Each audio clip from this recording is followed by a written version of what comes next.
Hi, and welcome to another edition of Newsmakers Journal of the Vaccine Year. I'm Jerry Roberts, and our guest today is Ed St. George, developer to the stars. Ed, how are you doing?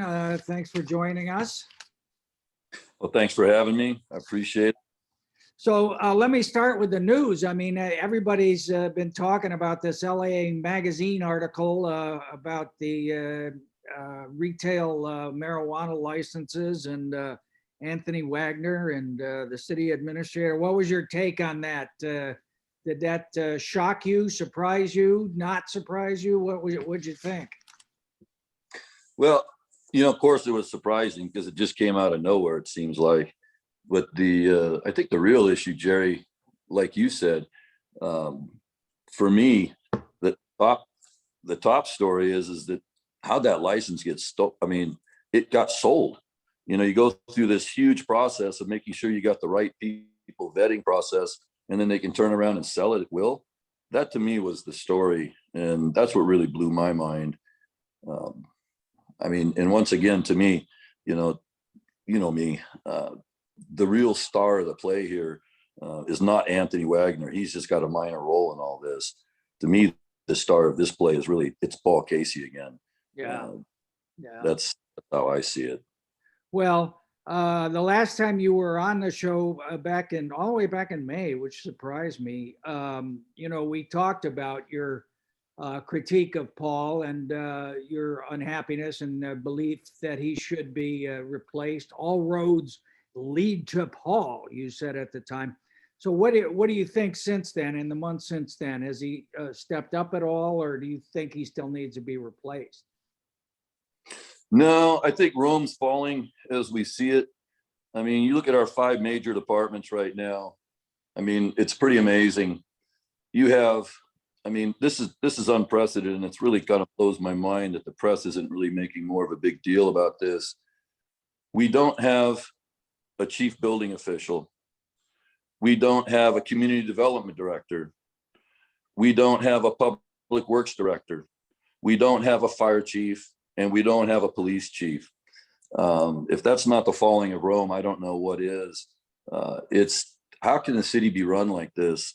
I mean, it really makes no sense to me. So that means we're bringing in a lot of people from out of town once again. Jason Harris was, that was going to be his star. He was really looking forward to these, quote, fresh ideas. What fresh ideas has Jason brought to our community? I mean, he's got a $200,000 a year babysitter, and that doesn't seem to help him either. What does that mean? What's that a reference to, the $200,000 a year babysitter? What do you mean? Well, Jason Harris still hasn't figured out Santa Barbara. I mean, the guy's here 3 nights a week. He's got Rob Dayton as a babysitter now. Rob's not even able to do his own job as, in the roads department. He's running Jason around trying to make him familiar with what's going on in town, introducing to everybody. I love Rob, but Rob needs to do his own job. He can't really be taking Jason on. I mean, look at it. What do you mean? Dayton seems he's out of control. He's painting the street green. He's got all these e-bike things all over the place, bicycles running amok.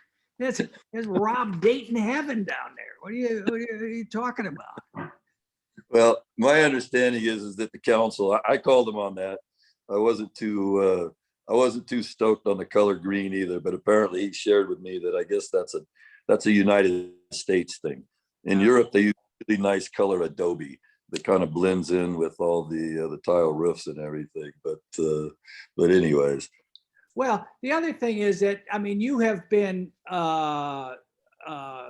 critical of bringing people from the outside and said we ought to have, people here who have lived here. And I know you were very supportive of Rebecca of York when she became the Paul's deputy or assistant. I'm not sure what the title is exactly. But what about the people who are acting in those positions, who seem to have some experience? How do you feel about the jobs they're doing, particularly in community development? Who are you speaking of? Well, in the police department, Barney Malecki, and for example, and who's ever running community development, I don't know. I assume has been someone that's been there for a while. Anytime that somebody has to go in an interim position, they're one, if you're not inside the department yourself, you're just going to be playing catch up. And, all you're doing is making sure the fire doesn't get too far out of control. I think you know that, Jerry. The other issue is that I know Barney's got an amazing reputation. I know people that have worked with him for a number of years. They have a tremendous amount of respect for him. It's an interim job for him. He's not going to really be putting together, future for the police department. That's not really his job. He's an interim. We actually need people. Lori, I liked Lori. I thought Lori, she came to Santa Barbara really wanting to make a difference, really concerned about police officers. I mean, she's a cop. I mean, she's got blue running in her veins. She was telling me what her dreams were when she first came here. She wanted to put together, fitness programs, nutritional programs for the cops, really get these guys, really take care of them. And none of that was able to happen. She needed support from that. And it didn't happen. And, after a while, when you have dreams and you have passions and you're told you can do something like that and you have zero support from up end, I mean, you give up. And I was really sorry to see her go. I was actually more sorry, other than that, to see her go, is that she wasn't able to fulfill her dreams. Because I really think that, physical and mental health are really important, especially if you're a cop. I mean, those guys, the only reason they ever get a phone call is there's something bad. Yeah. And that's just, it's tough. Well, there have been some changes though since we last spoke, and George Buell has departed community development, and I guess Andrew Shuffler is gone as well. Any improvement there? No, we still don't have those positions filled. Once again, they're just very interim people. I don't even know who's really taking over. I know Tom or Tim or someone down at the building department. He seems like a nice enough fella, but these departments are all broke. The building department's completely broken. Community development, it's broken. Public works, now with Rebecca being gone, I don't know what's going to happen over there. We need a good fire chief. We need a good police chief. We've got people we can promote within. I don't understand why we don't promote good people within. I know the police department's probably got 2 really good candidates, and I know the fire department does as well. Just bring them in. I mean, let these people get their dreams going, especially if they've been in town for a while. All right. And what about the mayor's race? Let me.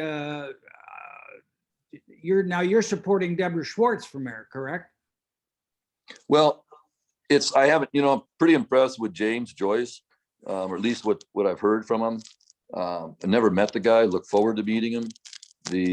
I think the race is going to be between James and Deborah. I don't see a race with any of the old guard, any of the incumbents. I mean, Kathy has just been a complete disaster, as we all know. She gets frustrated and she turns into a bully. That's not the way to get things through. You've got Randy, who, he was at the helm when, downtown in Santa Barbara was running great, but I never heard him ringing any fire alarms or, screaming out to people, hey, we need to change things, while he was a council member. He just kind of rode it from great right into the sunset. I don't think people want old guard. I think they want people that really know that they know the community and they know there's change that needs to be made. I only know Deborah because I've locked horns with her for so many years on the planning commission. I do know that she knows what she's doing. There's no question about it. And one thing I can say about Deborah is I got to tell you this, Jerry, I always knew what I was walking into with her. I knew it was going to be a fair fight. And, and if there was something, and I'll tell you when I just really, this last issue on my hotel over on Montecito Street, we were putting in. And when I got blown out by the planning commission, I wasn't in town at the time. And I was so upset that what had happened. And I called Deborah, and she always picks up the phone. Hey, where'd you go? No, like calling me. Sorry. She But, heard you talking. It's Kathy calling. yeah, exactly. Shut up. It's but anyway, she picks the phone up, and I start ranting at her. I'm just going, this is a bunch of crap. You've seen this project at ABR. You had chances to make comments, all these. I probably went on my 3-4 minute rant. And then finally she goes, "Are you done?" I went, "Yeah, I think I'm done." And she goes, "Well, let me get my notes out right here. And let me tell you what I see as the problem with that project." And, we talked about a half hour, and the project actually turned out to be a better project. I mean, she really had real notes. I mean, she really had real dialogue to talk to me about this project. So I took that back to my team. All right. Took it back to my planners, took it back to my architects. And I said, "Hey, this is what the planning commission wants to see." So we took it back to the city council, and everybody loved it. And it ended up actually being a better project for me. So that's the kind of dialogue I need as a builder. I don't have problems with people having rules. I like rules, honestly. It gives me guidelines. I just don't like when people change the rules. And but that's one of the reasons I wouldn't really say I'm supporting Deborah. Do I have a lot of respect for Deborah? Yes, I do. There's no question about it. So are you going to talk to James and perhaps support him instead? Well, once I get it, I'm not really supporting anybody. I supported Kathy. So whoever I support's never going to trust me again. I mean, I was a big supporter of Kathy.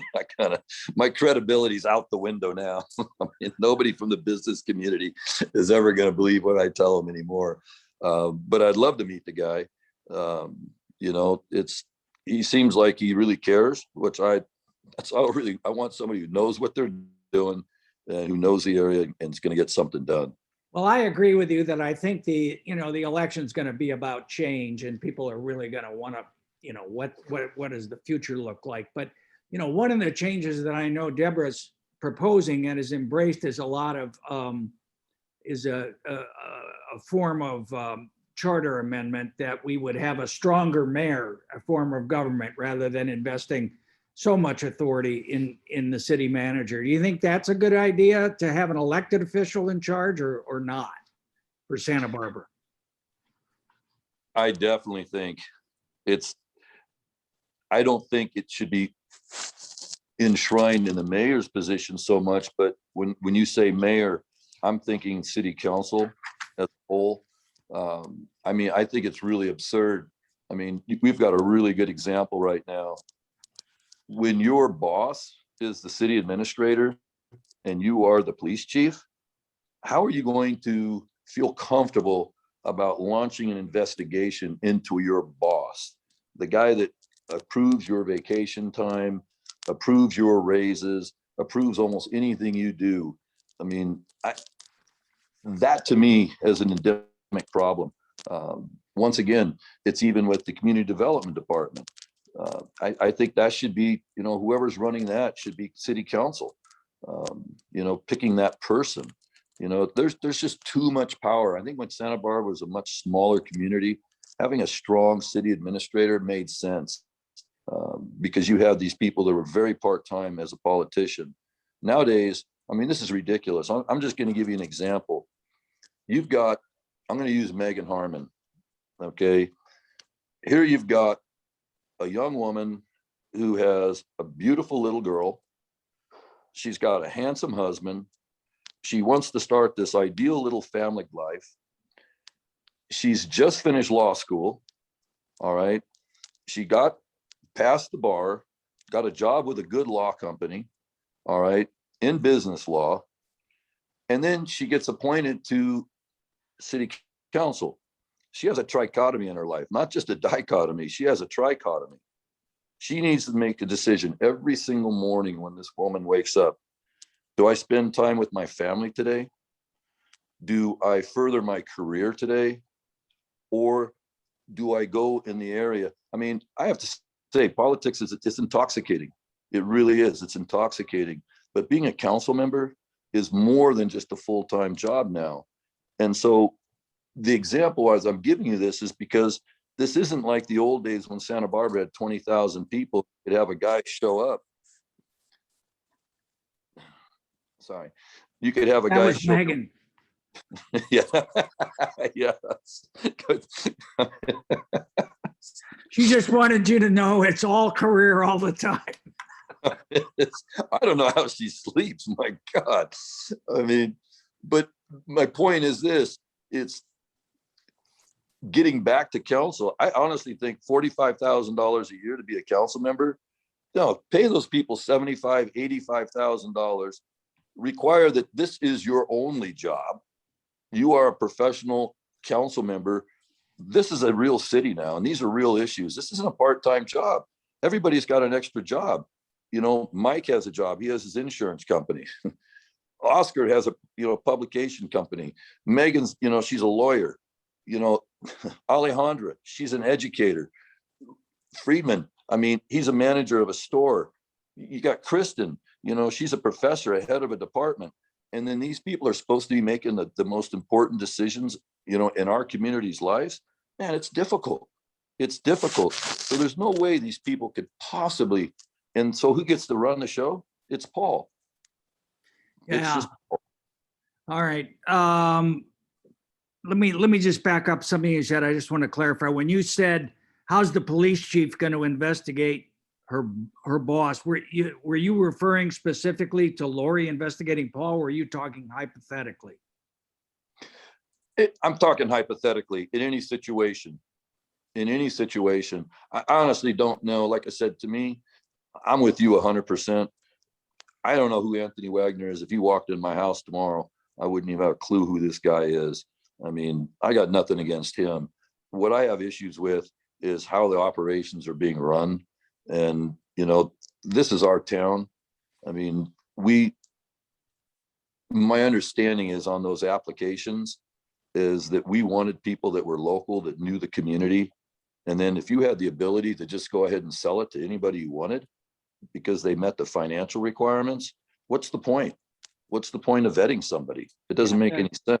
The flipping of that license is just, that's, everything else was kind of old news to a certain extent in that story, but that was the thing that, and Josh, to his credit, Josh Molina wrote about that last summer, but it's getting a lot of attention now, and I think it should. Okay, well, how come you don't just run for mayor then? Just eliminate the middleman here. Why don't you run for mayor? Because I would be a terrible mayor. What? I would be an awful mayor. Why? You have a lot of strong feelings about this leadership. Yeah. Are you referring to diplomacy, perhaps? Is that would be the? Believe it or not, in my company, I'm a very diplomatic person. I mean, I have a lot of my employees have been with me for over 30 years. That's really not the issue. The issue for me is that, I'm a businessman and I like to run things very efficiently as a business. It kind of gets back to, once again, I'd be butting heads with the city administrator most likely, but my constituents, I'm not going to vote on somebody. I'm on the board of Hope Ranch.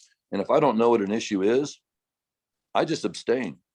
I'm not going to vote on something I don't know and I haven't done my research on. That's not fair to the people that voted me in. And so it's difficult when I see a council like we have right now. They're all out doing the best they can. There's no question about it. I can't criticize any of them, but it would be very frustrating for me as a mayor to really sit and try to educate people all the time. It's like, look, this is your district. You've got to be a little more involved. I mean, so are you just real quick? So are you supporting Megan and Kristen and Eric for re-election?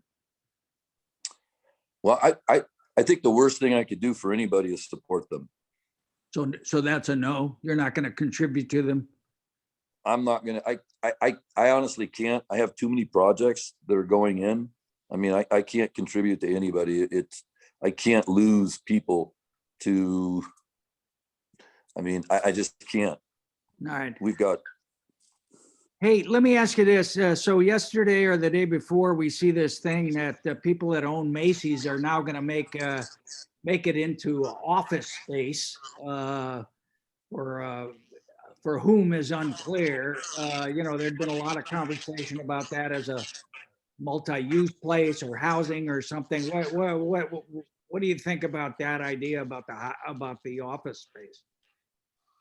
well, of course, I love the idea because that was one of the things I thought it should have been. I think the more people you have working downtown, I mean, I don't understand how, they'll be able to fill spaces that are 30 and 40,000 square feet. But, there's a lot of doctors' offices, there's attorneys that like to be downtown. I mean, the more people we can get to work downtown, the more it's going to revitalize it.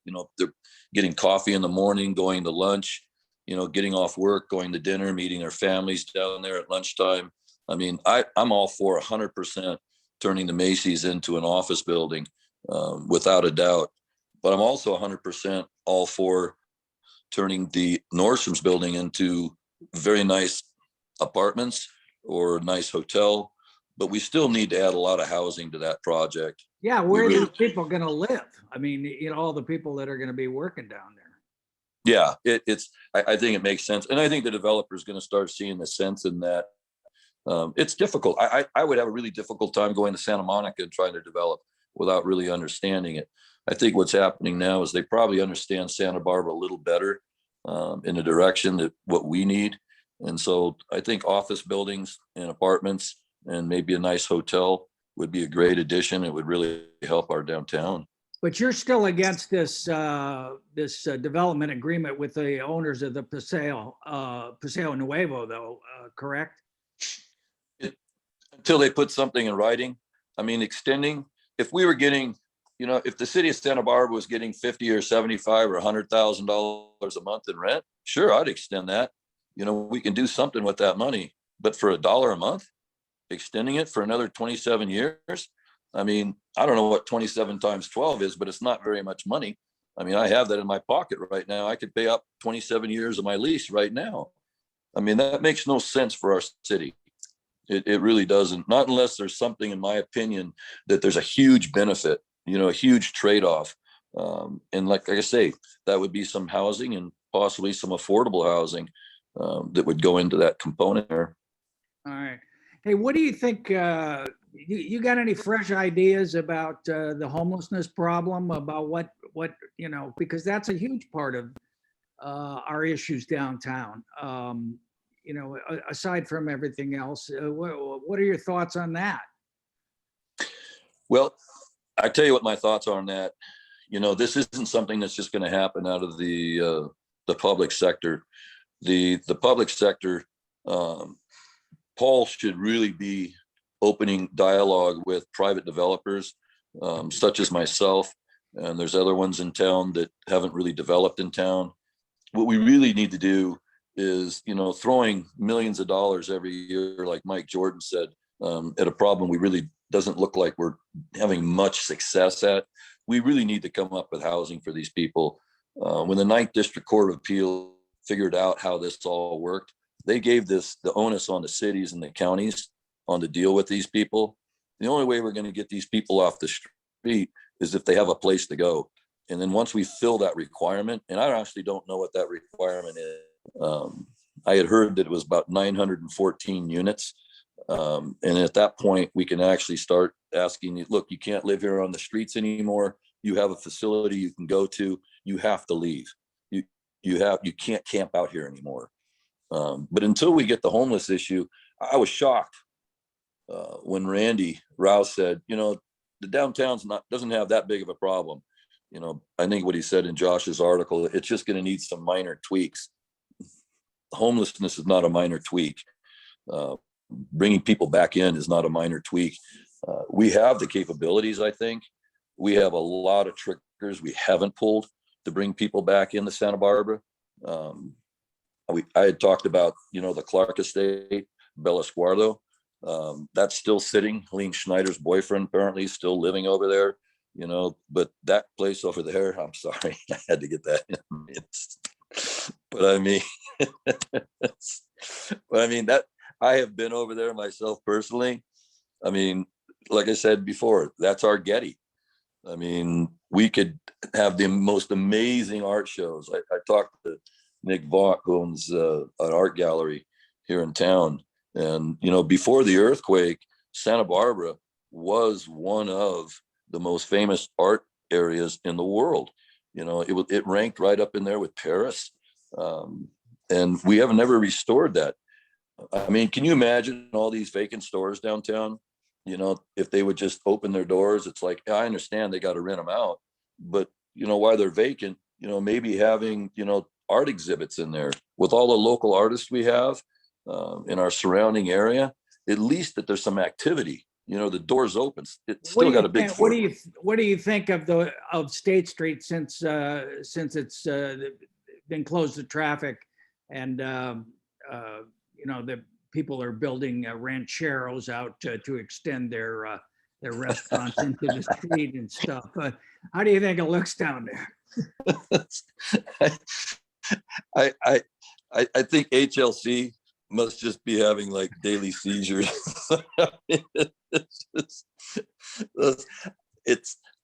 They get down to the color of a doorknob and the size of a doorknob. And some of the stuff that I've seen down there built, I wouldn't put my name on it, but I understand. They've got to get something. But at this point, they've had a year to discuss it. I think they got to really start figuring out how this looks a little nicer. They've got to come up with some guidelines that can be followed without a doubt. All right. Hey, so I'm sure you've heard people. I'm sorry. Aren't we at like 28 minutes right now? Yes, we are. Gosh. Yes, we are. You grilled her stuff. That's only. Can I go, please? That's only Excuse for me, the real hardcore fans of Newsmakers are gonna get. And we're exactly at 27 and a half. No, she used to be a producer over at TV Santa Barbara, and they will only let you go to 27 and a half. So I think she had the clock going, and that's too. I think that's what. Let me just ask you one more thing. So I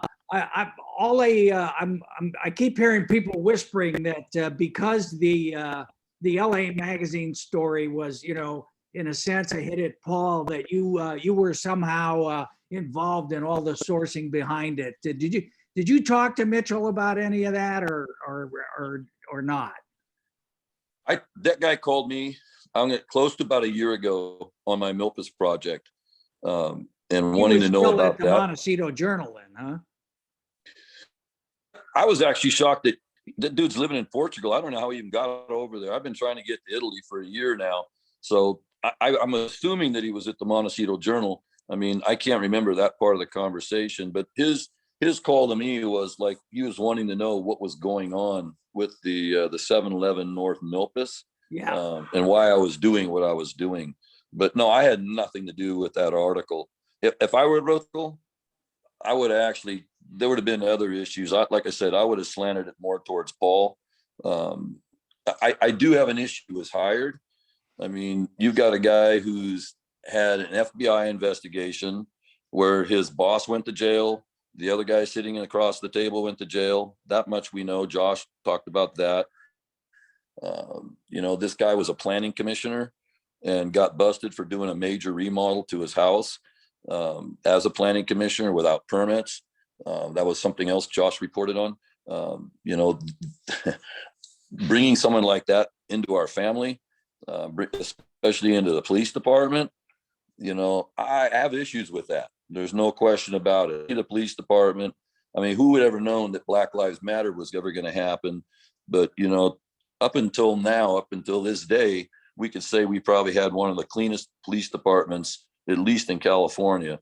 And now to hear this, have this brought back, I think it's a stain on the police department. I don't like that. I really don't. But once again, who's in? And just to be fair, Wagner, he's on paid leave. There is an investigation that the chief is going to conduct, and we'll see. And I think it was actually not his boss that went to jail. The New York Times misreported that and later corrected it. It was the other city councilman, but just so the record's clear on that. All right. Any last thoughts about our political year? Come on, you got to give us something here. What's your prediction on how the mayor's race ends up? I think the mayor's race, once again, I think it's going to go between James Joyce and Deborah Schwartz. I think those are the real old contenders. I think Kristen will possibly keep her seat. I'm sure Megan will. I hope Eric does as well. I mean, I like Eric. He's a great guy. I really hope that there is a shakeup. I don't know where Kathy's going to work after this. I mean, I really don't. I wish her well, but she just needs to go. That's just all there is to it. Hey, let me ask you this though. That last thing, we're moving to even year elections, so we're going to be on the same cycle as everybody else, which means there'll be a primary and a general election. Don't you think it makes sense, because the mayor is the only citywide elected official, that we should have a primary for mayor, that the two top finishers there should run off? I got to tell you, Jerry, when you said that in the interview with Kathy, it's a brilliant idea. Once again, Santa Barbara is not 25,000 people anymore. You know, this is a big city, and we have important issues, and the rest of the world looks at everything we do. What you just said is 100% correct. To have a mayor that was voted in at 28%. Oh, I'm sorry, it's closer to 29%. No, actually, it's closer to 28. I checked. So. Oh, is it? But that's absurd. That's just absurd, and I hope we don't have a repeat of the same thing. I mean, I think it's a I don't even, how do you introduce something like that? I mean, that's something that, I mean, do we put that on the ballot? I mean, the city council could put it on the ballot and we could vote on it. I mean, I don't know if it takes 4 or 5 votes. It's not rocket science. It wouldn't be that difficult to do. So you're kind of, I think of you as kind of the 8th council member. So I think you should get a couple of your colleagues going on that. We'll get it done. Hey, But I like that George, idea. Thank you so much for taking the time. It's always fun to talk with you and get your candid perspectives on what's going on down at City Hall. You stay safe. All right. Appreciate what you do, Jerry. Take care. You too, brother.